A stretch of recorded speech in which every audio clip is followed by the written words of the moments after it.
Okay, YouTubers, let's do another one here. Let's look at, again, this strikes to control of information. And if you look right here, this is someone with an NRC prepared a series of Q&As, and remember, Q&As were part of the prefabricated talking points, press releases, Q&As to control the information, this massive government multi-agency orchestrated cover-up of the radioactive plume and cloud.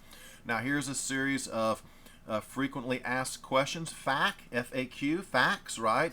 And is in the form of questions and answers that someone has put together regarding the Price-Anderson Act, of which I was not familiar with. But it is a federal law where they have this fund, and these insurance companies or the nuclear power plants have to get insurance to some degree. And so it says there's a pool of money, contains about $12.6 billion in the event there's a nuclear disaster. Beyond that, Congress would have to fund any further damages as a result of a nuclear power plant accident. Now let me go back real quick. Let me just back up 1 second. If you look here, it's kind of extensive, actually. I learned a lot from it. Even though it was a Q&A format, undoubtedly there's something they're not revealing here. But if you look, it's fairly thorough as far as the subject, the Q&As. It's got 10 different Q&As, questions and answers. They try to control the question, they try to control the answer. But now here's the interesting thing. Right next to this in these documents, let me read you this chain of emails from Burnell Scott to Ellie Brenner, a number of others, David McIntyre, some of these big players in the cover-up. And he says, these are good to go, folks. And this is subject, Price-Anderson QA ready for use. So in regard to the Q&As we just looked at, Scott Burnell saying, good to go, these are good to go. Okay, next response from Elizabeth Hayden. RE, Price-Anderson QA ready for use. Are these appropriate for the web? She asks. His response, Scott Burnell, I don't see why not. Her response, or Holly Harrington chimes in and says, I think we should discuss first before opening this can of worms. I'm not seeing/hearing a lot of questions about this, and if we post it, we may create an issue where one does not currently exist. Elizabeth Hayden chimes back in and says, agree. I'm not sure why these questions came up anyway.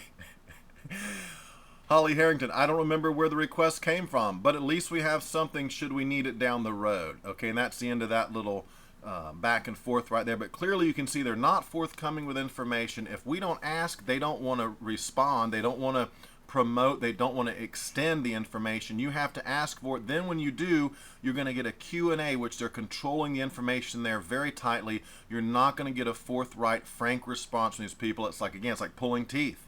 And this just strikes to the fact that nuclear power is not a safe form of energy production, period, end of story. In fact, they don't want to have this discussion about insurance and damages resulting from a nuclear power plant accident. They didn't want to open that can of worms. You know what I'm saying? So, wow, it just really, their own words speak for themselves, does it not? Okay, Hattrick Penny, I thought you might find that one interesting, that the Q&A is about the Price-Anderson Act. I'll give you a link to this PDF file so you can read these series of Q&As on the Price-Anderson Act. And it's something I've really got to dig into a little more about the insurance and what have you in regards to just how much is $12.6 billion going to cover. If you look at Fukushima, $12.6 billion could be just a drop in the bucket, right? Something to think about. Okay, Hattrick Penry, thanks for joining me. Over and out.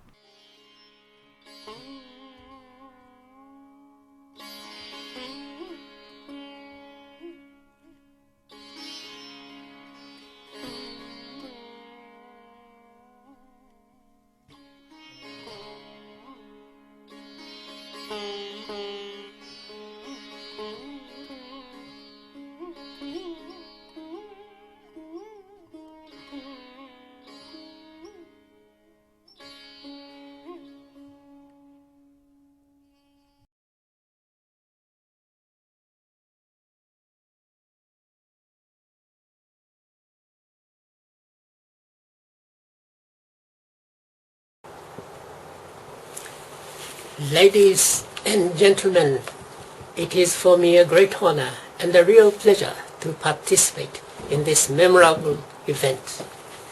In 1956, the Cold War was at its height. Nuclear war was menacing mankind. and my predecessor alleged that the world was on the verge of total destruction. Today, the consequences of Fukushima threaten the world. Unit 4 contains 10 times more cesium-137 than Chernobyl. A strong earthquake could mean collapse. The Japanese people realized from experience that nuclear energy generates unacceptable calamities. The collapse of Unit 4 could be one.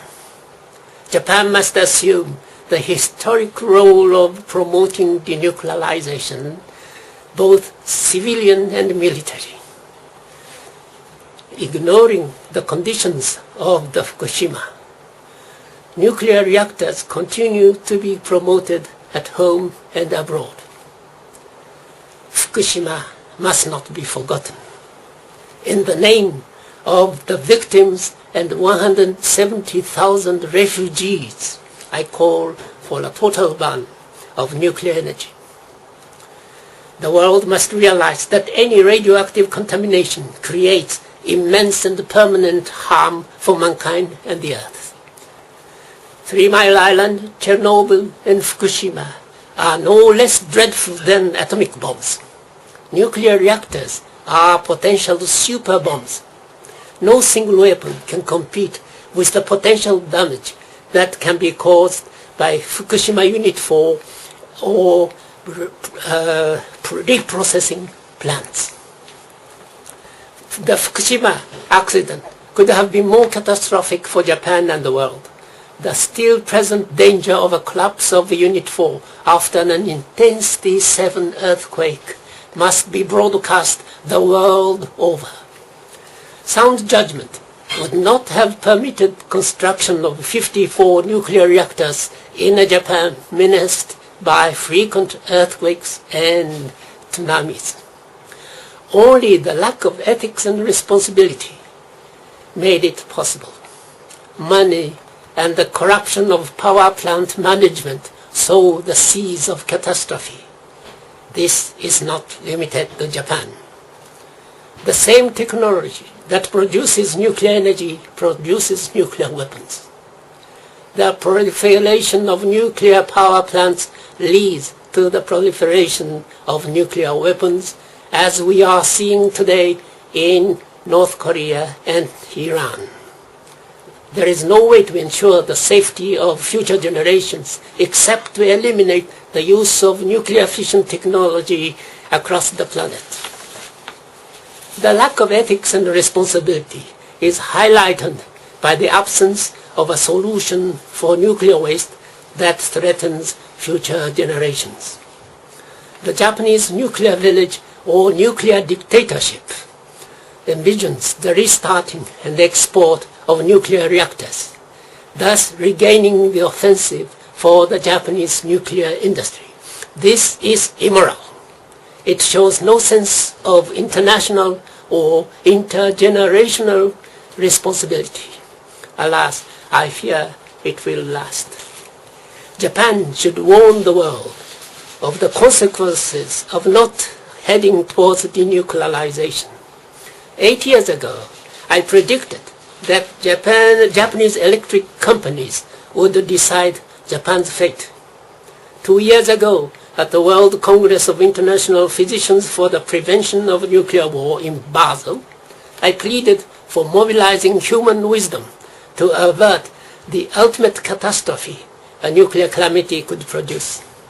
Sadly, these warnings did not deter my fears. Considering the worldwide consequences of a nuclear accident, countries not possessing nuclear reactors should urge denuclearization, be it military or civilian. Countries already opting for nuclear energy should do so as well. Originally, Japan had a maternal culture characterized by harmony and solidarity. After the Meiji Restoration was introduced to Japan, a paternal culture characterized by competition and confrontation in military form. History shows that paternal cultures end in catastrophe. Fukushima is the result of the supremacy of economy, another form of paternal culture introduced after World War II. The maternal culture of harmony is the remedy for the paternal culture of power. Nuclear accidents cause limitless consequences unacceptable to human society. Fukushima is a reminder that the possibilities of such a disaster should be completely zero. The great principle of a world without nuclear weapons and reactors should not be forgotten. The transition to maternal civilization is a prerequisite for this vision. Today, mankind faces a crisis of civilization. The true cause is lack of ethics. Fundamental ethics would prohibit the abuse and exhaustion of natural resources, leaving permanently poisonous waste and enormous debts in its wake. Global ethics requires maternal culture, respecting the environment and interests of future generations. 3 transitions are necessary. Turn selfishness to solidarity, greed to contentment, and materialism to spiritualism. Natural and renewable energies could amply supply the needs of such a civilization, with a transitional period supplemented by fossil fuels. We must prepare to make the short-term sacrifices in our lifestyles for the long-term safety of mankind and the Earth without nuclear energy. The proposal to hold a United Nations Ethics Summit draws more global attention. The trinity of global ethics, maternal civilization, and true denuclearization should become a reality. President Obama's vision of the world without nuclear weapons needs to become the world without nuclear weapons and nuclear reactors. The UN Ethics Summit is the first concrete step. I ardently hope that President Obama takes the initiative to realize this summit and create an International Day of Global Ethics to serve as a yearly reminder. Initially, controversy over content should be carefully avoided. In concluding, let me say the following. The critical situation at Fukushima requires the mobilization of human wisdom on the widest possible scale. The pressing need for setting up a neutral assessment team as well as an international technical cooperation team is evident. The fuel rods in the decaying cooling pool of Unit 4 must be moved to another place as soon as possible. It is a global security issue requiring maximum efforts, which regrettably are not being made. More and more Japanese are awakening to the real dangers of nuclear accident and nuclear reactors. Japan is thus heading steadily towards establishing zero dependency on nuclear energy. The will of heaven and earth is my translation of providence as philosophy, protecting mankind and the earth.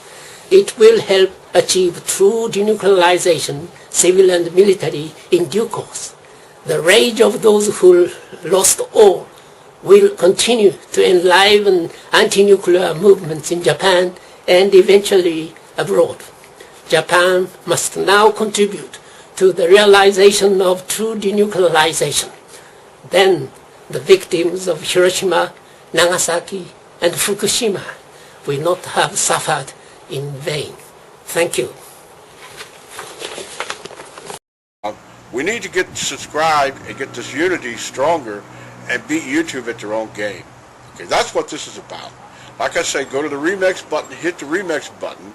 That way you'll have this video and keep up with this. Otherwise, YouTube's just going to control us, guys, and it's really bad.